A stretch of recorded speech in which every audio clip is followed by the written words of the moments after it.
Welcome to the Month End, a CPG community chat. The Month End will provide emerging CPG brands real-life knowledge into the accounting, finance, and operational worlds. Our guests will be key stakeholders from those same brands, as well as other key contributors to the industry. Welcome to episode 25 of the Month End podcast. Today we have Adam Kost from Country Luau. How are you doing today, Adam? Doing great, Brent. How are you? Awesome. I'm doing great. Outside of some technical issues at times, we're rocking and rolling here. So excited to chat about your background as well as Country Luau, which is a super cool up and coming ready to drink product. So let's get started with your background, and then we'll get into Country Luau, and then we'll get into all the other topics we're going to discuss. Sounds good. So give us a little background about yourself, Adam. Yeah, so I got about 20 years in the beverage industry. Started out on the retail side, running nightclubs in Las Vegas and some bars in San Diego. Eventually moved over to sales roles at Heineken, as well as brand and trade marketing roles, working on fun campaigns like The Most Interesting Man in the World and relaunching brands like Strongbow Cider. Also had the opportunity to take on some really cool roles with companies like Pernod Ricard, working on spirit brands like Jameson and Malibu and the Glenlivet, and eventually matriculated over to AB InBev, working in their ZX Ventures group on things like e-commerce, and then kind of downsized to some startups working with Milestone Brands on a tequila brand called Dulce Vida Tequila, and then eventually shifted over to the head of marketing at Waterloo. We eventually sold that business, and which was a really exciting experience, and had the opportunity to jump into something of my own. Awesome. So a lot of extensive experience, definitely in the sales and marketing space. So let's get into Country Luau. So what is Country Luau? What is the brand? What are you selling? And then we'll get into more details after that. Yeah, so Country Luau is just a really awesome take on kind of this Gulf Western genre that I've been really passionate about since I was a young guy growing up in Texas and kind of hitting the Galveston beaches and, kind of traveling around the Gulf Coast on family adventures. And, I wanted to create something that was spirits-based, behaved a little bit like beer, kind of given my background, and then obviously knew how to develop some really good flavors from my time at Waterloo. And we kind of created this unique brand in a crowded space that really kind of stood out and addressed a market that was really underserved. We wanted it to be really fun, laid back, unpretentious. And for me to kind of do my own company, it really needed to have a purpose as well. And kind of when you look at things that I'm passionate about and what our consumers are passionate about, building out our Mix for Music platform, where we give 2% of revenue back to musicians and music organizations, was a really big pillar of our company, and something that was really missing in the alcohol industry, but found really common in adjacent categories like sparkling water or just wellness brands in general. Awesome. Definitely, I'm with that. What flavors are you selling? So we've got 4 flavors with 3 different types of spirits. We have a yuzu ranch water with tequila, a strawberry Dak Shack with rum, and then our mango mosa and pineapple jalapeno or pineapple jalapeno is made with vodka. That's awesome. And currently, where are you selling? So we're currently being sold in 4 states. We're in Texas, Arkansas, Tennessee, and South Carolina. Right where the country music hits, right? Exactly. Well, awesome. And you've been around, or you've been selling for what, like 6, 7, 8 months by now, right?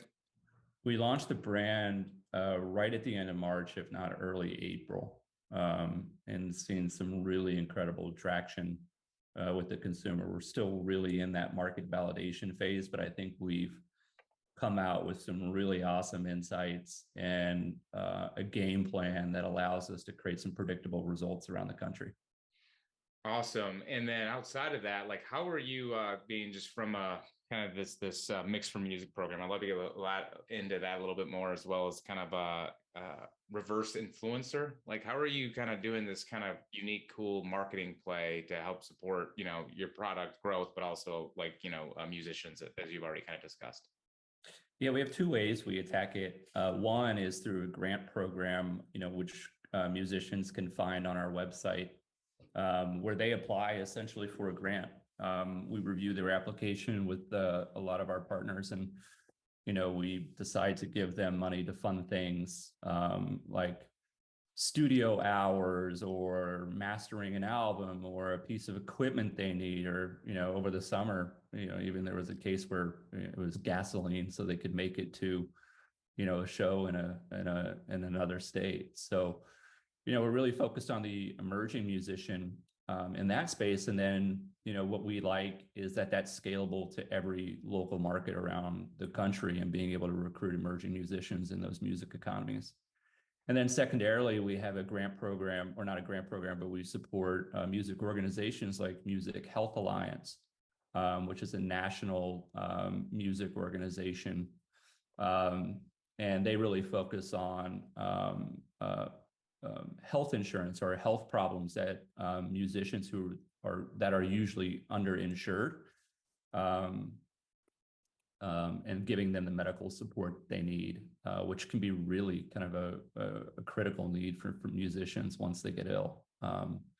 And so we love working with those guys. We believe there's a national and scalable partnership with them as well. And then we also support an organization called Heineken, which is a Hawaiian music organization that is really focused on the steel guitar and the continued education of steel guitar, which is found really popular in country music. And country music owes a lot to the state of Hawaii for their contribution to kind of modern country music and that tropical sound that you can find in a lot of classic songs. That's awesome. Well, when you're driven by a specific passionate purpose, and that helps support the brand, it really makes it being an entrepreneur and the ups and downs a lot easier to kind of keep powering through. So now let's get into the nuts and bolts here of just kind of the conversation. So number one, to confirm, this is your first brand that you've kind of ever been the founder, the CEO, the launcher of the product, right? Yeah. Okay. So how is it going versus what you expected from your past? I mean, all things considered, I think it's going really, really well. At times, I think, when you join a project, and I've been fortunate enough to join projects like Dulce Vita and Waterloo, who were already really moving really fast. And I just kind of got to get there and pour a little bit more gasoline on something that was growing really well. In the beginning, with that exposure, a lot of times it's kind of like watching paint dry.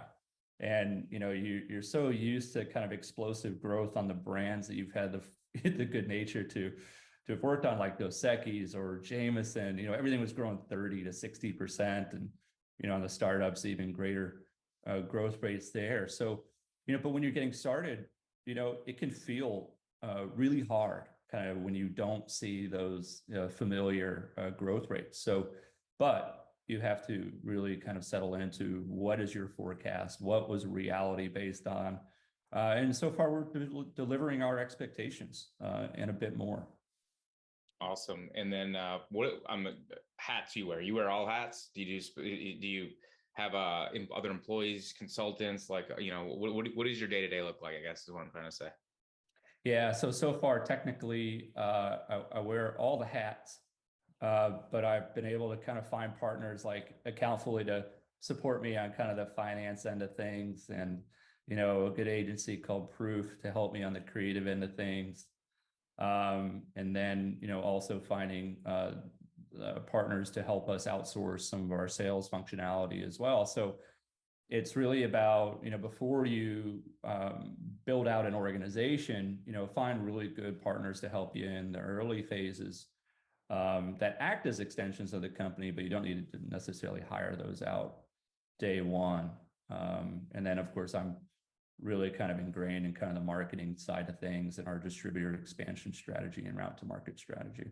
Awesome. Well, I love the brand, I love the package. So the creative folks did a great job in that. Yeah, so we actually did that. The packaging was all done by a family member, my cousin Anson. And he's an incredible artist and is the creative director at the Santa Fe Reporter. and we kind of cooked this thing up. Kind of at the end of 2020, we started working on it, and he's just done an outstanding job evolving the brand. Yeah, well, kudos to Anson. Great work on that. So from let's kind of get in a couple different topics here. So number one, kind of inventory supply chain. So as you're, moving forward with creating a product, clearly you had experience within, the industry from the past, but how did you go about sourcing product, manufacturers, packaging, putting together your supply chain? How did you kind of handle all that process? Yeah, supply chain's a weird one. You think you think it's going to be easier than it is, and then it turns out really you hit all these kind of fun roadblocks like along the way, and it's really critical to any startup to really focus on supply chain and the right partners in that space. Who do you source your spirits from? Are they quality? Is it a sustainable source? What is their service level? Trying to evaluate multiple vendors versus just the available vendor. And we got really lucky really early on product development where we locked up with a flavor company and an ingredient company that loved our idea and ended up doing all of our product development for us pro bono because they believed in the brand, which was really, really cool. And then we had some hiccups along the way with our co-manufacturing, which I invite everyone to be hypercritical on. And, we had a facility early on that we thought we would be with longer than we were. And as we transitioned out of them, it gave us the opportunity to reevaluate our co-manufacturing capability. We found an even better partner. So sometimes problems, in your supply chain world can really kind of turn into benefits as well. So it's really interesting how it works. Problems, solutions, can turn into really big kind of positives. But yeah, it's a wild one out there. And finding the right partners who are going to be fair with you on pricing along the way, and that you feel are going to deliver consistent quality as well, because there is some variability out there in quality. So you just have to be super careful and mindful of all things supply chain all the time.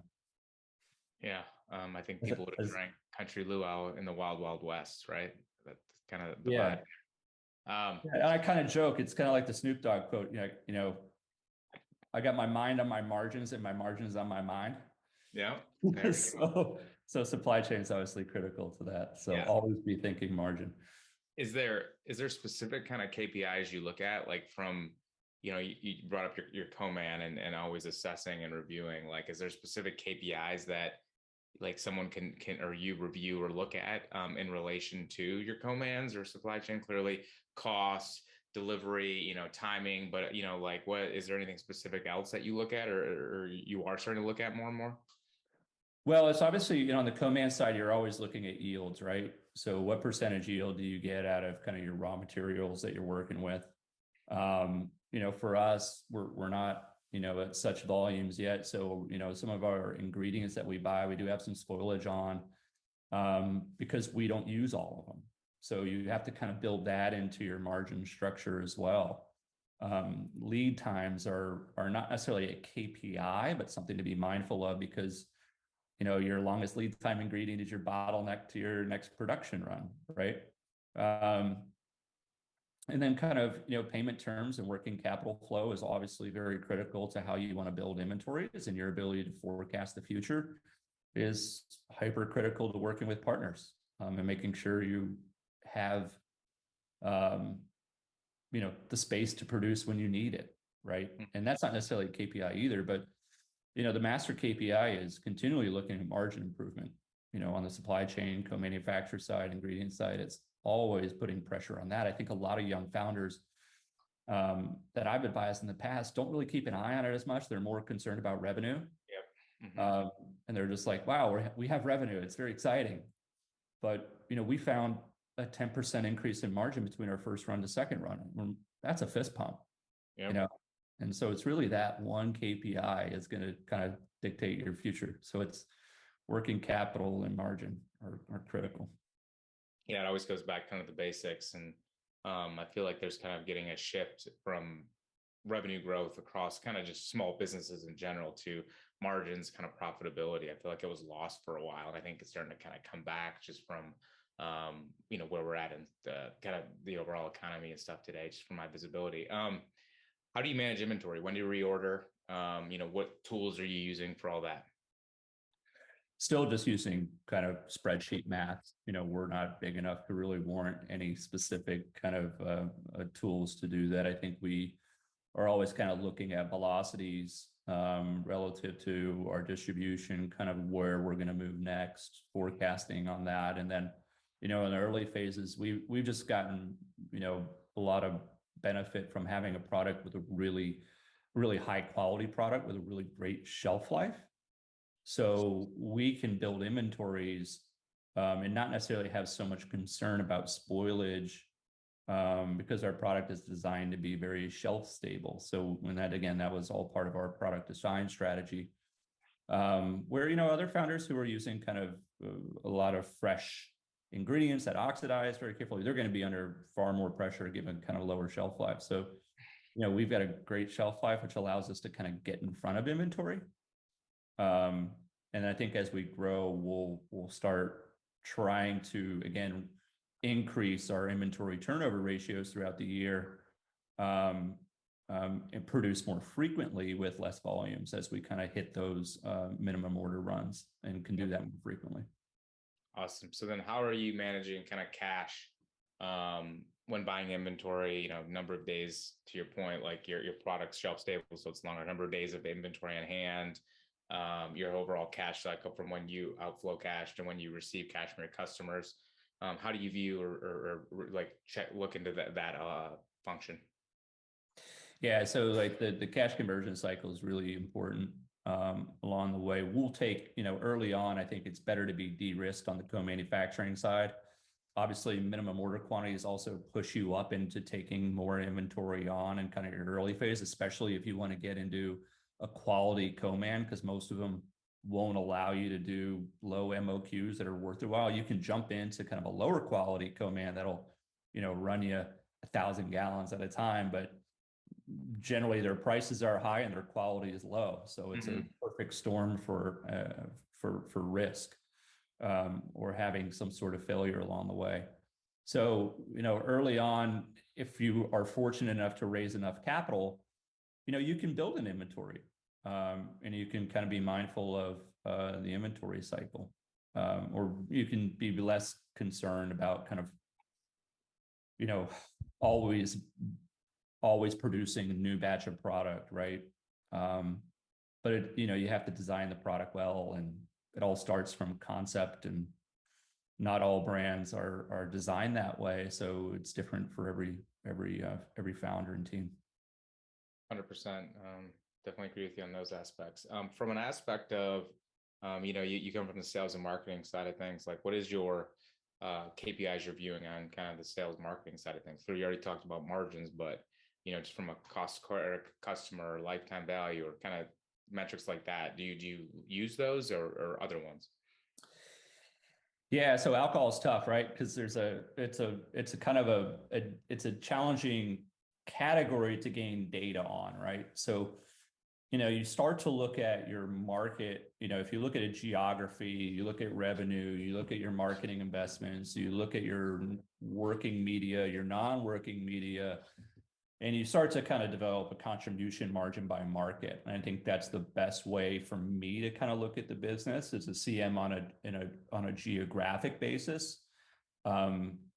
Versus kind of saying, hey, this marketing investment on its own, what is the return on that? Because we don't have a lot of transparency in the alcohol industry, on that, unless you want to come and be a direct to consumer brand. But alcohol is still, really driven by, physical retail sales. Now you can, if you got the capital to do it, you can invest in partners like Drizzly, and you can start to get a ROAS on, if you push media to their platform. But now you're marketing a lot for partners like Drizzly, and you got to spend like 50 grand to get the data. So you got to really kind of kick these big media investments up to start getting clarity on return on ad spend. But we found a way through some really cool vendors that are giving us transparency on, SMS programs that we're able to integrate into our marketing strategy that will actually give us transparency on conversion. So it doesn't tell us the whole story, but it tells us a story that we can start looking at. And once we hit that flywheel, level where we're starting to see positivity of that marketing investment, that's when we'll start to begin to pour gasoline on tactics like that. Gotcha. It's very interesting to me. What is your planned in your brain now, like first kind of full-time hire? Clearly you're number one, you're a company of one right now with a bunch of partners, but like, you're building out your team kind of long-term as the brand, scales and grows. Do you have a planned attack on that? Yeah, it's a really gangster head of sales. So it's, invest in things that create revenue, right? So nice to have a really talented marketer to market with or play with in the sandbox of marketing, but, invest in things that help you create revenue, make a difference, at retail. I couldn't agree more. Well, good. Well, kind of we're nearing the end of this conversation. Just before we get into the last couple of specific questions that I always end all podcasts on, like what's next for Country Luau and the brand kind of going forward from a, expansion platform or expansion standpoint? Yeah, well, we've got incredible partnerships, with our music positioning. We've got an incredible partnership with American Songwriter, one of the best national kind of music industry publications out there. So we're looking to blow that out. We're sponsoring the Pilgrimage Music Festival next weekend here in Nashville, which is a huge thing for a little brand like us. But again, kind of supporting the music industry. We look forward to blowing out our Music Cares or our Music Health Alliance partnership across the country, and we look forward to kind of future expansion, into really strong markets that index with our consumer. Awesome. Well, I think my in-laws will be at the Pilgrimage Festival if you're there. I'll tell them to stop by. We'll have the Dak Shack trailer rolling out there. It'll be fun.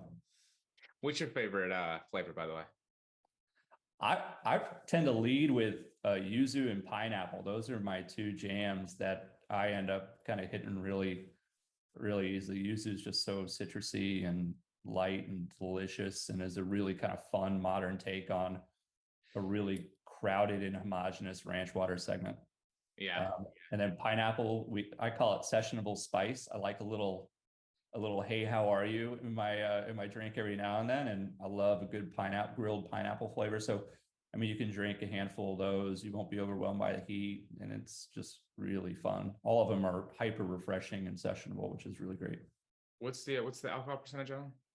They're 5%, so it's it's great for the consumer because it's a transferable alcohol level that allows them to drink responsibly and sessionably without getting over their skis on ABV.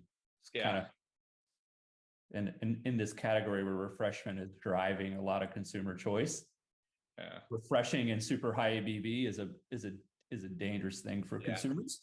Yeah. They don't necessarily love it because then they're on their second cocktail and they're like, what the hell is happening? Well, yeah, and a lot of a lot of the RTDs or even just the craft beers that exist, it's like, whoa, this is 8.5. I had no idea, and it can kind of mess you up versus just kind of some consistency there. Well, all right, let's get to the final two questions, Adam. Number one, what does one CPG industry do for fellow entrepreneurs? Understand your consumer, and it's a two-part answer. Understand your consumer, understand your market and your market size. Great. Super critical exercises. Do the research, spend the time, validate your insights, do research on the insights again, revalidate them, but before you push off the dock. Super critical. I would expect that answer from a sales and marketing guy. And then what is one industry don't for the CPG brand owners? Don't panic. So I think it's, don't spend money where you don't need to spend money. I think, again, it's about patience when you're starting a new business. You can get attracted to a lot of shiny objects. You can look at competition and get lured into doing, monkey see, kind of monkey do strategy. And don't overinvest in things that don't produce revenue. Be smart with your money. Awesome. Couldn't agree more. Well, Adam, this was fantastic. Great chat. Great insight from your perspective. And again, cool brand. For those folks out there, countryluau.com. Is there any other locations for the listeners to go to check out your product? Come grab us at independent retailers all over Nashville, Total Wines in Texas, South Carolina, and Tennessee. If you're out of state and you're curious about our product, you can also buy us on our website. We do service 32 states across the country through e-com. Awesome. Well, Adam, again, kudos to you so far. Love the product, love the brand. Excited to see kind of where this takes off, and we really appreciate your time and insight on the podcast today. So there it is, Adam Kost, Country Luau, episode 25 of the month end. Hope you all enjoyed it. Take care, Adam. Cheers, guys.